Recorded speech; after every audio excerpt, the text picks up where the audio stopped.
চালু হচ্ছে সার্বজনীন পেনশন স্কিম প্রত্যয়। রাষ্ট্রীয় মালিকানাধীন প্রতিষ্ঠান, সংস্থা, ব্যাংক এবং পাবলিক বিশ্ববিদ্যালয় সহ 400 সংস্থা ও প্রতিষ্ঠানের নতুন কর্মকর্তা কর্মচারীদের জন্য প্রত্যয় স্কিম প্রযোজ্য হবে। কি আছে এই পেনশন স্কিমে? প্রত্যয় সঞ্চয় স্কিমে কর্মচারীদের মূল বেতনের 10% বা সর্বোচ্চ 5,000 টাকা এর মধ্যে যেটা কম সেটা কাটা হবে এবং সমপরিমাণ অর্থ সংশ্লিষ্ট প্রতিষ্ঠান বা সংস্থা দেবে।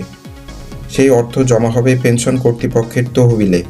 30 বছর ধরে মাসে 2,500 টাকা মানদণ্ড ধরলে একজন কর্মচারীর মূল বেতন থেকে জমা হবে 9 লাখ টাকা, আর সংশ্লিষ্ট প্রতিষ্ঠান দেবে আরও 9 লাখ টাকা। অর্থাৎ প্রতিষ্ঠান ও সংশ্লিষ্ট কর্মচারীর মোট চাঁদা হবে 18 লাখ টাকা। যদি তিনি 75 বছর বয়সে মারা যান তাহলে 15 বছরে পেনশন পাবেন 1,12,19,400 টাকা, যা তার নিজ টাকার 12.47 গুণ। Bangladesh bank, Bangladesh security and exchange commission, বীমা উন্নয়ন ও নিয়ন্ত্রণ কর্তৃপক্ষ, ইনভেস্টমেন্ট কর্পোরেশন অব বাংলাদেশ সহ সব রাষ্ট্রীয় মালিকানাধীন ব্যাংক, ঢাকা বিশ্ববিদ্যালয় সহ সব পাবলিক বিশ্ববিদ্যালয়, সাধারণ বীমা কর্পোরেশন সহ সব কর্পোরেশন, পেট্রোবাংলা, রপ্তানি উন্নয়ন ব্যুরো, বিএসটিআই সহ প্রায় 400 সংস্থা ও প্রতিষ্ঠানের নতুন কর্মকর্তা কর্মচারীর জন্য এই প্রত্যয় প্রযোজ্য হবে।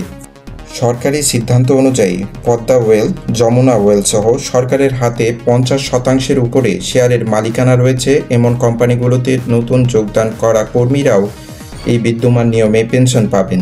পেনশন কর্তৃপক্ষের মতে বর্তমানে অবসরভোগী চাকরিজীবীরা যেভাবে পেনশন পাচ্ছেন তারাও সেভাবে পাবেন। 10 বছর চাকরি বাকি আছে এমন চাকরিজীবীরা নতুন ব্যবস্থার আওতায় আসতে পারেন অথবা বিদ্যমান ব্যবস্থাও থেকে যেতে পারেন।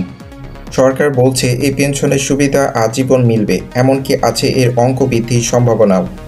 পেনশন কর্মসূচি রাষ্ট্রীয় গ্যারেন্টিযুক্ত হওয়ায় শতভাগ ঝুঁকিমুক্ত ও নিরাপদ এবং আয়কর মুক্ত। এই কর্মসূচিতে নিবন্ধিত কর্মচারীরা পেনশন উপযুক্ত হওয়ার পরের মাসে থেকেই স্বয়ংক্রিয়ভাবে তাদের ব্যাংক হিসাবে মাসিক পেনশনের অর্থ পেয়ে যাবেন।